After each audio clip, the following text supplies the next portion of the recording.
অন্তর অন্ধকারে আবৃত মানুষ যখন আলোর অভিনয় করে তখন সেই মন অন্ধকারাচ্ছন্ন মানুষের আলো এবং অন্ধকার দুটোই সমান হয়ে যায়। ধর্মধারী ধ্রুতরা ধর্মকে ধ্বজা বানিয়ে ধরণীকে ধোঁকা দেয়, নিজের দোষ ঢেকে দেয়, দানের নামে দাম বা মূল্যের দাবি করে। আমার এই কথাগুলোর অর্থ বুঝতে সমর্থ হবেন যদি এই নাটকটি সম্পূর্ণ দেখেন।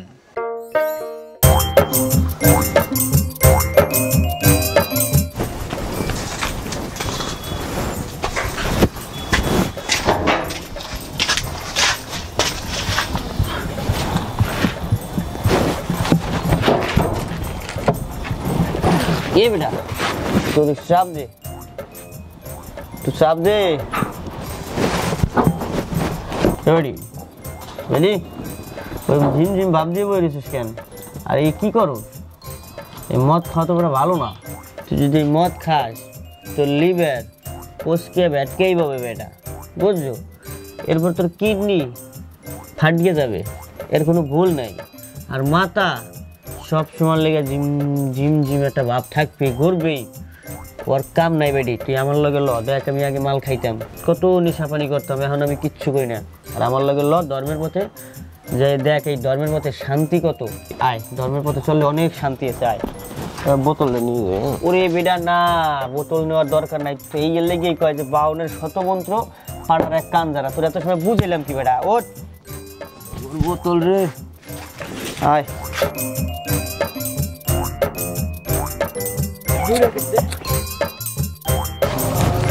তুই দাঁড়া, আমি তো আইতেছি।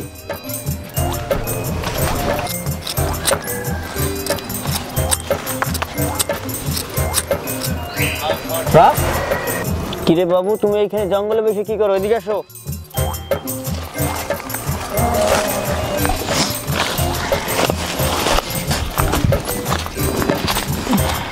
শোনো বাবা, এই বিড়ি খাওয়া ঠিক না, দাও আমার দ্বারা দাও। এই বিড়ি খেলে তোমার ফুসফুসের সমস্যা হবে, তোমার ক্যান্সার হবে, তোমার শ্বাসকষ্টের সমস্যা হবে, বুঝছো? এই বিড়ি খাবা না। আর তোমার এখন পর্যন্ত বিড়ি খাওয়ার বয়স হয় না। এই দেখো, এই একজন মদ খাওয়া লইছিল, আমার লগে ধর্মের পথে লইছি, তুমিও লও আমার লগে ধর্মের পথে। ধর্মের পথে খুব শান্তি আছে, আয় আমার সাথে, ধর্মের পথে আগাই আমরা।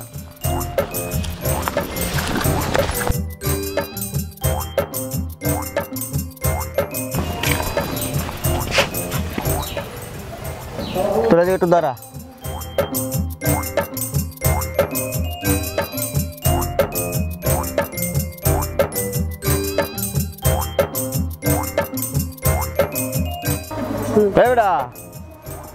হ্যাঁ, একটু কথার কাম আছে, একটু ওই যে গেল।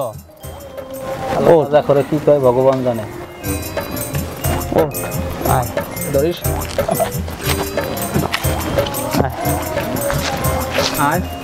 এ বেটা, তোর ডাইক কেন তুই এখানে ডলাডলি শুরু করছিস? এটা কি ঠিক করো? কি হয়েছে? তুই এখানে বেটা ডলস কেন বেটা? তোরা আনছি দুটো গুছিয়ে কথা কমু এর লিগে। কি কথা ক? এই যে গাঁজা খাওয়াটা কিন্তু ভালো না বেটা।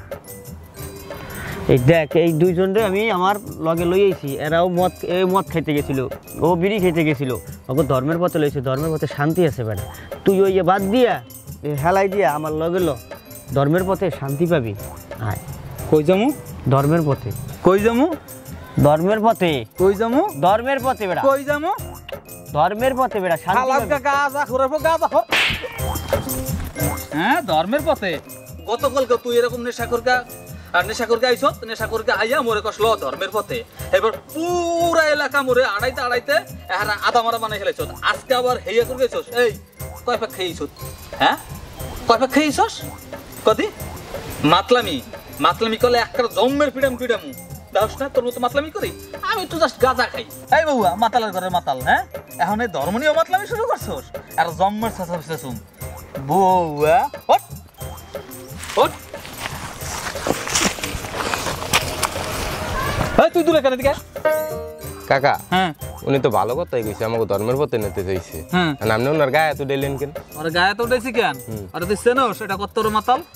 হ্যাঁ ভালোই তো দেখা যায় ভালো তাহলে এটা পুরা মনে করো যে খাইয়া বাড়িছে মনে করো নকার তাহারে চুল পর্যন্ত খাইছে খাইতে খাইতে এখন যা মানে আবল তাবল শুরু করছে ধর্মের নামে এখন মাতলামি শুরু করছে ও কালকে কি করছে হ্যাঁ জানোস হ্যাঁ ও আমার কি কইছে কয় দাদা আহের একটু ওই যে আমরা একটু সেবা দিয়ে আহি ও সেবা দেওয়ার কথা কইয়া মোরে নিয়ে গেছে মন্দিরের সামনে আর কি করছে জানোস বাদবাহি কথা তোরে রিভিউ তো দেখাইতেছি দাঁড়া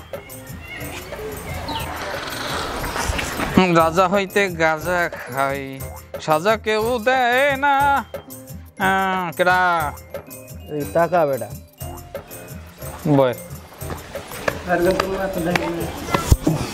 বয় খাবি না বেটা কেন খাবি না কেন দাস না বেটা, আমি এখন ধর্মের পথে সাধু হয়ে গেছি বেটা। ওই গাঁজা মাজা খাওয়া আমি বাদ দিয়ে দিছি।